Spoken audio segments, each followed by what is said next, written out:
کہ حضور کو کئی وقت کا فاقہ تھا. تھوڑی دیر کے بعد حضرت ابوبکر آئے. آپ نے چہرے سے پہچان لیا کہ فاقے سے. پھر حضرت عمر آئے، پہچان لیا کہ فاقے سے.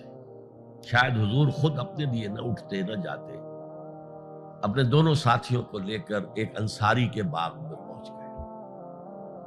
انصاری کی عید ہو گئی. فوراً لا کر اس نے کچھ کھجوریں، کچھ انگوروں کے گوشے رکھے. اس کے بعد وہ دوڑا چھری لے کر کسی جانور کو ذبح کرنے کے لیے. یہ ساری تفصیلیں میں کیا بتا رہا ہوں. نال یہ نہیں تھا کہ مدینے میں سبھی فاقے سے تھے، موجود تھے جن کے پاس مال تھا، لیکن جبرن آپ نے کسی سے کچھ نہیں لیا. جب وہ چھری لے کر چلا، فرمایا دیکھنا کسی دودھ والے جانور کو نہ ذبح کرنا. بہرحال کچھ دیر کے بعد